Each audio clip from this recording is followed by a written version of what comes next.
Hello sun moon rising and Venus Virgo.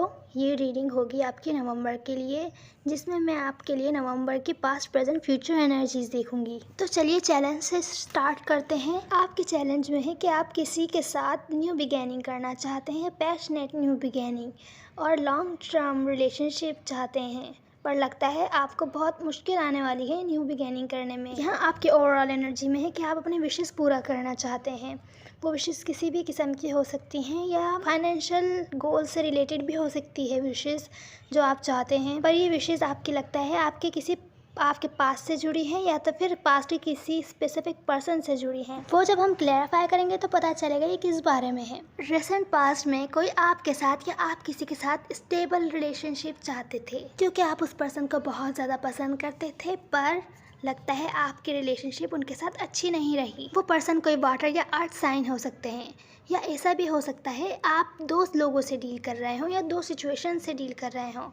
अगर दो person से डील कर रहे हैं तो हो सकता है एक अर्थ साइन हो और एक वाटर साइन हो। जो अर्थ साइन है वो आपके साथ स्टेबिलिटी चाहते हैं, पर आप बहुत ही ज़्यादा डिप्रेस्ड हैं क्योंकि आप पास्ट वाले पर्सन को जिसके साथ आपके ड्रीम्स जुड़े हैं उनको पसंद करते हैं। मैं ऐसा इस वजह से कह रही हूँ क्योंकि यहाँ दो क्वींस आई हैं। हो सकता है कुछ विर्गोस दो लोगों से डील कर रहे हो। याद रखिए रीसेंट पास्ट है, हो सकता है ये हो चुका हो या तो फिर नवंबर के स्टार्टिंग में होने वाला हो। यहाँ प्रेजेंट मोमेंट में कोई काम करना चाहता है, पर उसे कोई और सेल्फिशनेस की वजह से अपनी सपोर्ट नहीं कर रहा है फाइनेंशियल तौर पे या तो फिर इमोशनल तौर पर। वो जब हम क्लैरिफाई करेंगे तो देखेंगे ये किस बारे में है। यहाँ नियर फ्यूचर में किसी ने बहुत ही सेटिस्फाइंग रिलेशनशिप पर हार मान ली और कोई आइसोलेशन में चले गया। चलिए क्लैरिफाई करते हैं। तो आपके चैलेंज में है कि आप रीच आउट होने से थोड़ा डर रहे हैं क्योंकि आपको उम्मीद नहीं है बिल्कुल भी कि ये पर्सन कुछ ठीक कर पाएगा या आपसे बात करेगा,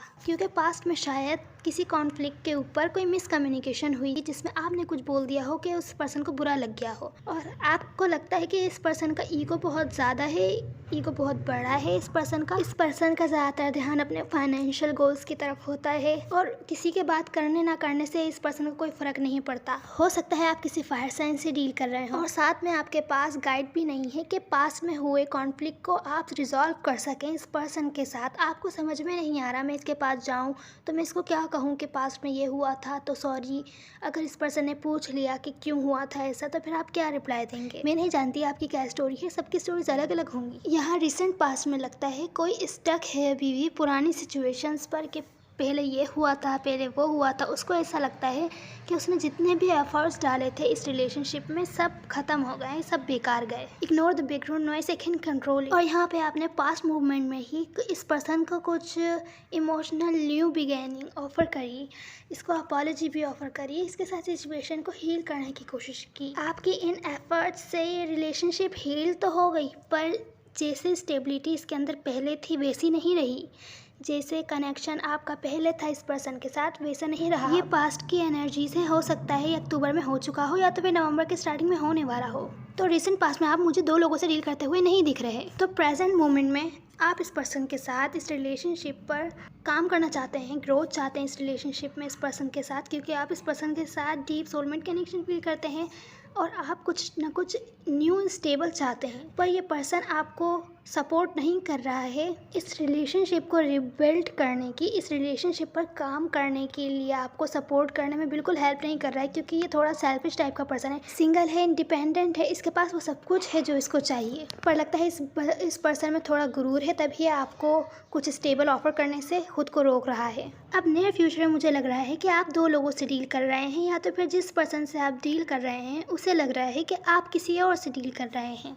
ये जो कोई भी पर्सन से आप डील कर रहे हैं इसने आपको चुन लिया है लॉन्ग टर्म कमिटेड रिलेशनशिप के लिए। पर नियर फ्यूचर में ये पर्सन आपको बताएगा नहीं कि इस पर्सन को अचानक से ऐसा लग रहा है कि आप किसी फायर साइन के साथ मूव ऑन हो गए हैं। जितना टाइम ये पर्सन आपसे डिस्कनेक्ट रहा आप दूसरे पर्सन के करीब आते गए। 6 डेज 6 मंथ्स 6 वीक्स भी हो सकते हैं या तो फिर 10 डेज 10 मंथ्स 10 वीक्स भी हो सकते हैं। और नियर फ्यूचर में ये पर्सन आपसे बिना इस बारे में कोई बात किए इमोशनली डिस्कनेक्ट हो जाएगा।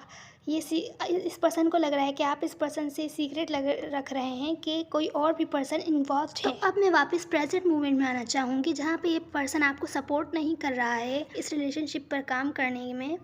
वो इस वही वजह से शायद इस पर्सन को लगता है कि आप किसी और पर्सन से डील कर रहे हैं। और अगर ये इस पर्सन का सोचना नहीं है तो फिर इस रिलेशनशिप में 4 लोग इन्वॉल्व हैं, क्योंकि यहाँ 2 पेयर आए हैं, एक किंग और क्वीन ऑफ कप्स और सेकंड एक किंग और क्वीन ऑफ वॉन्ड्स। आपकी सिचुएशंस आप बेहतर जानते हैं, तो जिससे रेजोनेट हो वैसे लीजिए। चलिए अब एडवाइस देख लेते हैं। तो विर्गो, आपकी एडवाइस ये है कि एनर्जीज़ को रोकिए। इसका मतलब ये है कि कभी कभी हम सामने वाला बंदा हमसे गुस्सा होता है तो हमें भी अचानक से गुस्सा आ जाता है, तो दूसरों को कॉपी नहीं करना है, हर टाइप की नेगेटिव एनर्जीज़ को रोकना है। और आपके लिए एडवाइस है कि बेहतर होगा कि आप कोई काम जल्दबाजी में नहीं कीजिए, आपको थोड़ा और वेट करना पड़ेगा। अगर आप चेंजेस चाहते हैं, अच्छे चेंजेस अपने लाइफ के किसी भी एस्पेक्ट में, तो आपको वेट करना पड़ेगा। अच्छी चीज़ें देर में होती हैं, थोड़ी टाइम लगता है अच्छी चीज़ों को होने में। अचानक से जो चीज़ें होती हैं वो होकर ख़त्म हो जाती हैं, तो वेट कीजिए। और आपकी एडवाइस में है कि ये मंथ आपकी रिलेशनशिप के लिए बेहतर नहीं होगा, तो बेहतर है इस टाइम रिलेशनशिप्स पर फोकस नहीं कीजिए, रिलेशनशिप से ब्रेक लीजिए और काम पर फोकस कीजिए। उम्मीद है आपको कोई ना कोई हेल्प मिली होगी विर्गो। वैसे एनर्जीज टाइम के साथ साथ चेंज होती रहती हैं, लाइफ में मैटर नहीं करता, सब एनर्जीज होती हैं। See you in the next one. God bless you.